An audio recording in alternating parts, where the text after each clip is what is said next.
신앙생활을 시작하며 처음 우리가 예수님을 만났을 때, 아니면 신앙생활을 하며 예수님의 그 큰 사랑이나 은혜를 만났을 때, 아마 그때를 떠올려 보면 참으로 단순했던 기억이 납니다. 그냥 기도만 해도 눈물이 나고 말씀만 들어도 그냥 가슴이 뜨겁고, 그저 그냥 예수님 한 분이면, 이 은혜면 그냥 충분하다라는 그런 고백과 함께 살았던 그런 날들이 기억이 납니다. 저도 목회를 시작하면서 그냥 기도만 해도 가슴이 벅차고 말씀 앞에 서면 막 마음이 뜨거워지는 거죠. 비록 열악하고 어려운 환경에서의 목회의 시작이었지만 그럼에도 불구하고 강단에 세워주시는 그 하나님의 사랑이 너무나도 좋았던 것 같아요. 그래 나에게 이것만 있으면 된다 라면서 시작을 합니다. 그런데 시간이 지나면서 점점 좀 복잡해지는 느낌이 듭니다. 방법도 좀 많아지고 기준도 생기고 비교도 하게 됩니다. 그리고 어느 순간부터는 이제 성과를 따지기 시작을 합니다. 그러다 보니까 어느새 내 손에 있어야 할 예수 십자가가 없다라는 것을 느끼게 돼요. 그래서 흔들리고, 그래서 넘어지고, 또 그래서 실망하고 또 두려워합니다. 여러분, 우리가 십자가의 생명으로 우리의 삶이 새롭게 시작됐다라는 것은 바뀌지 않습니다. 이것을 우리가 잘 느끼지 못할 때 뭐든지 증상이나 열매를 보면 알 수가 있듯이 내 안에 예수 십자가를 놓쳤을 때의 증상은 실망, 낙심, 또 두려움, 이런 증상들이 우리 안에 채워집니다. 혹 여러분들 신앙의 여정을 걸어오면서 여러분들이 때로는 염려하고 때로는 실망하고 때로는 삶이 두렵고 때로는 상처가 되는 이유들은 누구 때문이 아니라 내가 붙잡고 있어야 할 예수 십자가를 놓쳤다라는 증거예요. 그때 주님께서는 반드시 여러분에게 다가오셔서 그 십자가의 사랑과 은혜를 다시 주실 겁니다. 그때 그 십자가 붙잡고 일어섰던 경험들이 아마 여러분들 다 있으실 겁니다. 오늘 바울 목사님도 예수를 만났고 예수님을 통하여 사역을 시작하는 그 여정, 예수님만으로도 충분하다라는 그 고백으로 출발했던 그 사역에 실패를 만났고 낙심을 만났어요. 그런데 다시 나타나셔서 주신 그 십자가를 붙잡고 이 바울 목사님이 사역이 다시 한번 시작되는 그 과정을 오늘 본문에서 이야기하고 있습니다. 오늘 저와 여러분 이 바울의 목사님의 이야기를 통하여 분명 우리 앞의 여정에도 실수를 만나고 또 넘어짐을 만날 거예요. 분명 사람 때문에 실망하고 사람 때문에 아픔도 경험할 거고 그런 여정 속에 주님의 십자가 단단히 붙잡고 날마다 이기는 저와 여러분 되기를 간절히 소망합니다. 오늘 본문에 등장하는 바울 목사님은 이미 다메섹 도상에서 부활하신 주님을 만났어요. 거기서 회심을 했습니다. 회개했어요. 헌신을 다짐합니다. 결단해요. 그리고 인생을 주님 앞에 다 바칩니다. 그런 사도로 출발을 합니다. 그런데 이 바울에게 신앙이 흔들리는 결정적인 사건이 바로 오늘 고린도 전에 있었던 사역지 그리스 아테네였던 거예요. 이 아테네라는 도시에서 바울이 사역을 하다가 결정적인 실수를 만나게 돼요. 아테네는 헬라 철학의 본산지입니다. 지성, 논리, 철학, 그런 토론의 도시가 바로 아테네였어요. 들어가서 보면 겉으로는 너무 화려한데 그 믿음의 눈으로 보니 이 아테네는 우상으로 가득 차 있었던 거예요. 그래서 이 바울 목사님은 분노하게 되는 거죠. 사도행전 17장 16절에 보면 그 성에 우상이 가득한 것을 보고 마음에 격분하여라고 써 있어요. 가만히 있을 수가 없죠. 그래서 이 바울 목사님은 광장으로 나갑니다. 그리고 그곳에 모인 철학자들과 논쟁을 벌이는 거예요. 일종의 싸움을 건 거예요. 그래서 그들과 막 이제 철학적인 막 신화적인 이야기들을 막 하며 그들을 다 제압해 버리는 겁니다. 이게 그때 당시에 바울 목사님의 모습은 복음의 전도자라기보다는 마치 철학자처럼 말을 했던 거예요. 본인이 가지고 있는 헬라 지식, 논리, 언변을 총동원하여 논리적이고도 또 연설은 수준이 높았고 내용은 지적이었어요. 그래서 철학자들을 다 제압하고 그들이 말을 못하게 했어요. 그런데 도시는 변하지 않았고 전도가 되지 않아 교회가 세워지지 않았던 거예요. 바울은 충격을 받은 거예요. 왜냐하면 그가 가는 곳마다 하나님의 역사로 다 교회가 세워졌거든요. 그런데 이 아테네에서는 교회가 세워지지를 않고 몇몇 사람만 그 바울이 말한 거에 대해서 관심을 갖는 거예요. 여기에 바울 목사님이 낙심해요. 그리고 두렵기 시작한 거예요. 왜 그럴까? 왜 그럴까? 무슨 이유일까? 내가 무엇을 실수했지? 이렇게 생각하기 시작합니다. 그리고 나서 그런 상태에서 바로 오늘 본문에 등장하는 고린도로 넘어가게 돼요. 마음이 위축이 되니까 담대하지 못한 거죠. 마음이 불안하고 두려우니 예전과 같이 담대하게 복음을 전하지 못하는 거예요. 그래서 그가 천막을 만들면서 생계를 유지하며 조심스럽게 사역을 합니다. 근데 이 고린도가 어떤 도시냐? 아테네보다 더 심한, 더 강한 도시였던 거예요. 이 고린도는요, 이게 아테네는 철학의 도시였는가 하면 이 고린도는 쾌락의 도시였어요. 도덕적인 기준이 다 무너지고 성적인 타락과 물질주의가 지배하던 곳.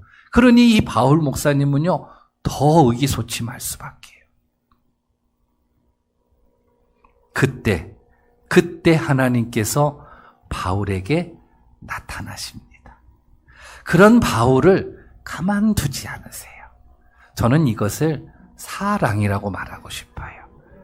제가 27년째 오래 하고 있어요. 저의 여정에서도 반드시 바울 목사님처럼 넘어지고 또 실수하고 그래서 좌절하고 또 근심하고 때로는 이 목회가 너무 두려운 그런 상황들이 정말 많이 있었어요. 근데 그럴 때마다 어떻게 제가 일어섰는지를 오늘 말씀을 통하여 되짚어 보니 그때마다 하나님이 나타나셔서 위로해 주셨고 그때마다 하나님이 찾아오셔서 사랑으로 저를 건져주셨고 그때마다 이제 세 번째 아멘 해야 돼. 그때마다 하나님이 축복해 주셨어요. 그래서 오늘 이렇게 목회하고 있는 것 같아요. 오늘 이 바울 목사님에게도 두렵고 또 낙심한 이 상태에서 하나님이 찾아오신 거예요. 찾아오셔서 이렇게 말씀을 하세요. 사도행전 18장 9절 10절에 밤에 주께서 환상 가운데 바울에게 말씀하시되 두려워 말며 침묵하지 말고 말하라 이렇게 말씀하는 거예요. 두려워서 조심스럽게 사역을 하고 있는 이 바울을 잘 아시고 하나님께서 저렇게 말씀하는 두려워하지 말라. 침묵하지 말고 말하라. 그 다음 절 19절에 90절에 뭐라고 써있냐? 이 성중에 이 고린도에 내 백성이 많다. 이렇게 말씀하시는 거예요. 이 말씀을 듣고 나서 그 말씀을 딱 붙잡아요. 그 말씀을 딱 붙잡고 복음을 전하기 시작해요. 그 교회가 고린도 교회인 거예요. 여러분, 저와 여러분도 연약하여 무너져요. 연약하여 실패라는 단어가 찾아와요. 연약하여 사람이 우리가 가지지 않아야 될 생각도 하게 돼요. 어쩔 수 없어요. 우리는 그럴 수밖에 없는 연약한 존재이니까. 그런 우리를 너무나도 잘 아시는 하나님이 찾아오셔서 말씀하신다는 거죠. 그것이 은혜인 거예요. 그래서 우리는 그 은혜 붙잡고 살아가는 거고, 그 은혜가 없이는 살 수 없는 존재라는 것을 우리가 기억해야 돼요. 이 은혜가 여러분들에게 임하기를 간절히 소망합니다. 주님께서 들은 주의 음성을 듣고 난 다음에 이 바울 목사님은요, 두 가지를 결단을 해요. 첫째는 지혜의 말로 하지 않겠다. 내가 배운 지식, 내가 경험한 그 경험으로 이제는 하지 않겠다. 말하지 않겠다. 그렇게 다짐을 해요. 두 번째는요, 오직 예수님만 의지하겠다. 이 말을 해요. 이전에 그가 실수를 만났고 그가 어려움을 경험했던 그 상황에 자기의 경험, 자기의 지식, 자기의 어떤 논리적인 언변력을 총동원하여 그 철학자들, 우상들을 제압했지만 아무 열매가 없었거든요. 이제는 내가 그렇게 하지 않겠다. 그러면서 이 바울 목사님이 고백을 해요. 여러분, 이게 바로 신앙이에요. 베드로가요, 자기 경험으로 고기를 잡을 때에는 빈 그물이었는데 예수님의 말씀을 의지하여 그물을 내리니 그물이 찢어졌어요. 믿으시길 바랍니다. 여러분들의 인생을 여러분들이 살아갈 때 어떻게 돌아갈지는 모르겠어요. 예수님을 의지할 때는 그 상상 이상입니다. 그래서 예수 의지하면 심히 기쁜 일이다. 그런 찬송도 있는 거예요. 오늘 바울 목사님의 사역 가운데 한 번의 무너짐을 통하여 다시 예수님을 붙잡습니다. 예수님이 뭐예요? 바로 십자가이잖아요. 그 십자가를 다시 단단히 붙잡고 본인의 사역을 다시 한번 새롭게 시작을 해요. 그렇게 해서 이 세워진 교회가 바로 오늘 본문에 등장하는 고린도 교회입니다. 그러니까 이 고린도 교인들에게 편지를 보내는 거죠. 바울 서신이 뭐예요? 바울 목사님이 개척을 했고 그리고 떠났을 때 교회가 문제를 만나서 그 문제를 소식을 바울 목사님이 들은 거예요. 그래서 그 교회에다가 다시 편지를 써서 보낸 것이 바울 서신이란 말이죠. 내가 이렇게 해서 우리가 교회가 세워졌는데 지금 너희들은 왜 그러냐? 고린도 교회가 지금 문제를 만났는데 그 문제를 만난 그 진단이 무엇냐면 십자가를 놓쳤다라는 거예요. 예수님의 핏값으로 세운 이 교회가 그 핏값을 지워버렸다라는 거예요. 그냥 잊어버렸다라는 거예요. 하나님의 은혜, 하나님의 사랑 위에 세워진 이 고린도 교회가 지금은 어디 갔냐라는 거예요. 그것이. 라고 진단을 하고 우리가 어떻게 교회가 세워졌는지에 대한 지난 이야기들을 이렇게 하는 거예요. 여러분, 이것도 우리에게 물어보면 돼요.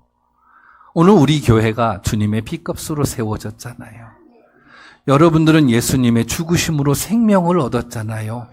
그 은혜가 내 안에서 이 제단에서 계속 되새겨지고 있냐라는 거예요. 여러분들의 삶 속에 하나님의 사랑이 계속 울린처럼 메아리처럼 하나님 앞에 고백되어지고 감사로 말하고 있냐라는 거예요. 네? 그렇게 되지 않는다면 우리는요, 십자가를 놓친 거예요. 놓쳤기 때문에 낙심하고, 놓쳤기 때문에 세상이 두려운 거예요. 놓쳤기 때문에 내일의 염려가 찾아오는 거예요. 오늘 주시는 십자가 말씀을 들으면서 하나님이 우리에게 주시는 그 예수 십자가의 사랑과 은혜 다시 한번 붙잡는 은혜의 시간 되기를 소망합니다. 바울의 질문은 하나예요. 너에게 예수 십자가가 있냐라는 거예요. 내 손에 예수 십자가를 붙잡고 있냐라는 거예요. 능력이 있게 하는 그 십자가가 있냐라는 거예요. 여러분, 바울 목사님이 그래요. 논리가 좋아서, 말을 잘해서, 언변력이 있어서, 설득력이 있어서 사람을 예수를 믿게 한다? 이러면 그 사람의 믿음의 뿌리가 사람이라는 거예요. 그래서 여기에 선을 확실히 이 바울 목사님은 긋고 있는 거예요. 그게 아니다. 말이 좋아서, 언변력이 좋아서, 설득력이 있어서 예수를 믿은 게 아니고 교회가 세워진 게 아니라 오직 하나님의 능력으로 세워진 것이다. 하나님의 능력으로 저 사람이 예수를 믿은 거지 나의 말에 의해서가 아니다라는 것을 선을 싹 긋고 있는 거예요. 오직 그분이 나타나셔서 그분의 능력으로 이 모든 것들이 이루어진 것이다. 이 얘기를 바울 목사님이 하는 거예요. 오늘 여러분들이 이 자리에 있고 주님을 찬양하고 그 사랑에 감사하는 이유는요, 그분의 은혜 때문이에요. 믿으시기 바랍니다. 그 은혜 놓치면 안 돼요. 그 사랑 포기하면 안 돼요. 그 은혜와 사랑을 우리는 꼭 붙잡고 살아야 돼요. 아무개 권사님하고 긴 시간 이런저런 얘기를 제가 나눈 적이 있어요. 이야기를 다 마치고 헤어질 때쯤에 그 권사님이 그러는 거예요. 목사님에게 다 얘기했더니 제가 마음이 너무 편해졌고요. 위로가 되었어요. 목사님 너무 감사해요. 이제 힘이 생겼어요. 이러는 거예요. 그런 말을 이렇게 딱 듣는데 갑자기 제 마음에 하나님의 기쁨이 느껴지는 거예요. 그래서 제가 그랬어요. 권사님, 제가 해드린 거 아니에요. 이 시간 하나님이 권사님 마음을 만져주고 계시고, 이 시간 하나님이 권사님의 마음을 위로하고 계시고, 남이 얘기해도 아멘 할 줄 알아야 돼요. 자, 세 번째, 이 시간 하나님이 권사님을 되게 사랑하고 계세요. 이렇게 말씀드렸어요. 그래서 저는요, 신방 갈 때 꼭 기도하며 갑니다. 그리고 상담을 요청받으면 꼭 기도하며 기다립니다. 왜요? 하나님이 하실 수 있도록. 바울이 말하는 십자가가 이거예요. 하나님의 능력. 하나님의 능력으로 오늘 우리가 있게 되었다라는 거예요. 그 능력이 뭐예요? 그 하나님의 능력이 뭐예요? 십자가. 사람을 살리는 그 십자가를 이 바울 목사님이 말하고 있는 거예요. 고린도 교회는요, 바울 목사님이 18개월 동안 사역했던 교회예요. 거기서 전한 메시지는 딱 하나예요. 십자가의 도. 오로지 딱 하나, 십자가. 그런데 이 바울 목사님이 떠난 후에 고린도 교회가 문제를 만났단 말이에요. 그 문제의 원인이 십자가를 놓친 거예요. 그래서 십자가를 붙잡으라고 이 바울 목사님이 편지한 것이 고린도서예요. 이게 고린도서를 보면요, 오로지 십자가 하나로 그 핵심 메시지가 만들어져 가고 있고 전해지고 있는 거예요. 그렇다면 바울 목사님이 말하는 십자가가 뭘까를 좀 더 생각을 해봤어요. 십자가는요, 첫째, 나의 죄로 인해서 죽으신 예수 그리스도의 죽음을 의미해요. 나의 죄 때문에 대신 죽으신 예수 그리스도의 죽음. 두 번째는요, 주님께서 십자가에 죽으실 때 나도 함께 죽었다라는 것을 의미하고 있어요. 이 두 가지를 함께 의미하고 있어요. 그러면 날마다 십자가를 붙잡는다라는 것은 내가 십자가에 죽었는지를 날마다 확인하라는 거예요. 내가 저 십자가에 주님이 죽으실 때 같이 죽었는지를 확인하는 거, 이것이 바로 붙잡았다라는 표현인 거예요. 그래서 우리는요, 날마다 십자가를 붙잡아야 돼요. 이것을 붙잡지 않으면요, 십자가를 놓쳤을 때의 증상이 우리에게 나타나요. 고린도 교회에서 십자가를 놓쳤을 때 나타나는 여러 증상들이 있었는데 그 중에 하나가요, 자기를 자랑하고 있어요. 이게 많은 은사들이 어떤 교회가 고린도 교회였는데 당시에 방언의 은사가 있었어요. 근데 이 방언의 은사가 받지 못하는 자들을 향하여, 방언을 받은 사람들이 방언을 받지 못하는 사람을 향하여 신앙이 좋지 않다라고 정죄하고 또 책망하고 판단하는 하나의 도구가 되어버린 거예요. 나는 지금 방언 기도한다라고 하며 본인을 자랑하고 본인을 높이고 있는 도구가 되었던 거죠. 하나님으로부터 받은 은혜, 하나님으로부터 받은 축복들이 자기를 높이는 하나의 도구로 전락해버린 것이 고린도 교회의 문제점이었던 거예요. 십자가를 놓쳤을 때 나타나는 현상들이라는 거예요. 하나님의 이름보다 자기 이름이 더 많아져요. 하나님의 은혜보다 자기의 어떤 행위, 업적, 때로는 자기의 상처의 말들이 더 많아져요. 하나님이 중심이 되어야 할 삶이 내가 중심이 되어져요. 이게 십자가를 놓치는 현상이에요. 나는 여러분들이 내게 주신 십자가 붙잡고 날마다 승리하기를 소망합니다. 이 이야기를 베드로 이야기로 조금 한번 더 설명을 해볼게요. 가이사랴 빌립보 지역에서 예수님이 제자들과 이렇게 대화를 해요. 그때 주님께서 이제 십자가의 길을 걸어갈 것을 말씀하세요. 나는 이제 이 땅을 구원하기 위하여 저 골고다 언덕에 올라가 십자가에서 죽을 것이다 하면서 십자가에 대한 이야기를 하세요. 그때 베드로가 푹 튀어나와서 예수님의 그 십자가의 길을 막습니다. 마태복음 16장 22절에 보면 베드로가 예수를 붙들고 항변하여 이르되 주여 그리 마옵소서. 이 일은 결코 주님께서 하시면 안 됩니다. 이렇게 말하고 있는 거예요. 기특한 제자 같아요. 어찌 겉으로 보면 나를 되게 사랑하는 제자 같아요. 그러나 조금 더 자세히 들여다볼 때 지금 베드로가 예수님 그 십자가 지시면 안 돼요라고 말하는 그 십자가가 예수님의 십자가가 아니라 자기 십자가였던 거예요. 누가복음 9장 23절에 아무든지 나를 따라오려거든 자기를 부인하고 날마다 제 십자가를 지고 나를 따를 것이니라. 제자가 이렇게 돼야 된다는 거죠. 이게 예수님은 스승이고 제자는 베드로라면 스승이 간 길을 제자가 가야 되는 거잖아요.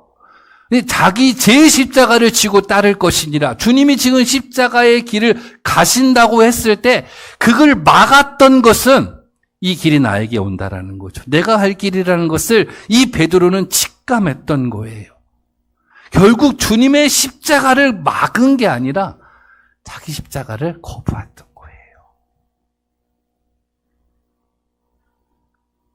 장소를 옮겨볼까요?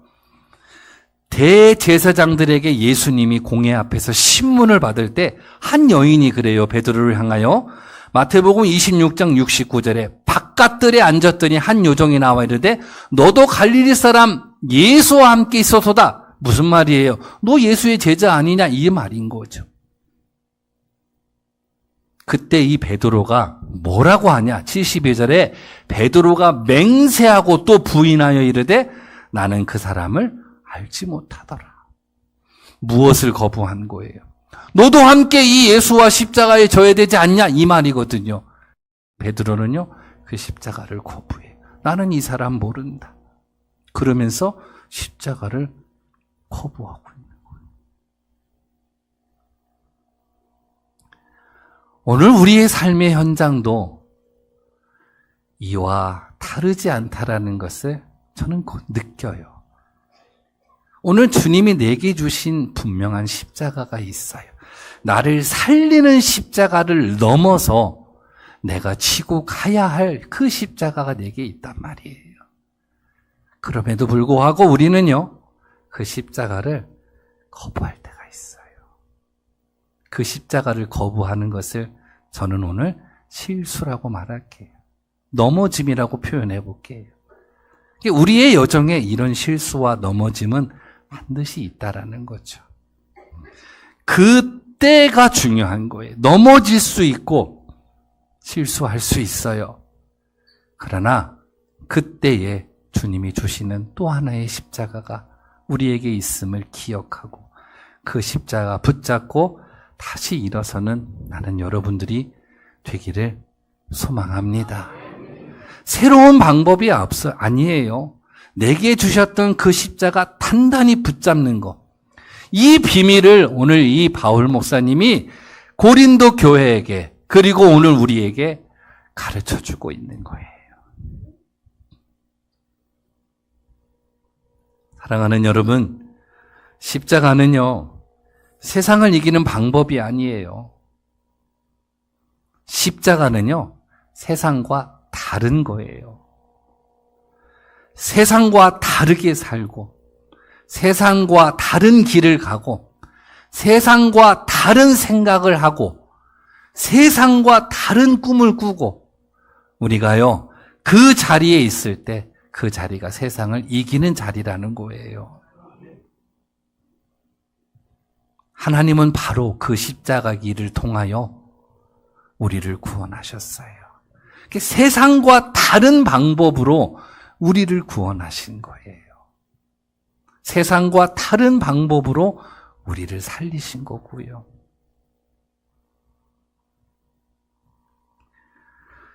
오늘 우리가 다시 십자가를 붙잡을 때 우리의 신앙은 작아지는 게 아니라 하나님 나라 안에서 가장 강해질 것입니다. 말씀을 마무리합니다. 저는 어제도 목회했고 오늘도 목회하고 있습니다. 그리고 내일도 목회할 겁니다. 이 여정 속에서 저는 또 실수를 만나고 실패를 경험하고 넘어짐을 또 만나게 될 겁니다. 분명히 저에게 찾아올 겁니다. 그러나 제게 예수 십자가가 있는 한, 그리고 저에게 말씀하시는 주님의 음성이 있는 한, 내게 주시는 그 십자가의 사랑이 있는 한, 저는요, 다시 일어설 것이고 그 목회의 여정을 완주할 겁니다. 여러분 기억하십시오. 넘어질 수 있어요. 그때 믿음의 귀를 열어서 주의 음성을 들어보려고 해보세요. 아마 이렇게 말씀하실 거예요. 사랑한다 내 아들아, 사랑한다 내 딸아, 내가 너와 함께하고 있다. 바울에게 들렸던 음성인 거예요. 두려워하지 말라, 내가 너와 함께하다. 담대히 말하라. 이게 바울에게 주셨던 말씀이거든요. 우리가 넘어졌을 때 하나님은 동일하게 우리에게 사랑한다 아들아, 사랑한다 딸아, 내가 너와 함께하고 있다. 그러니 일어나라. 이렇게 말씀하시는 거죠. 이 십자가 붙잡고, 어떻게 붙잡고요? 단단히 붙잡고 여러분들 앞에 주어진 날들을 늘 승리하며 살아가는 여러분 되시기를 주님의 이름으로 간절히 축원합니다. 축원합니다.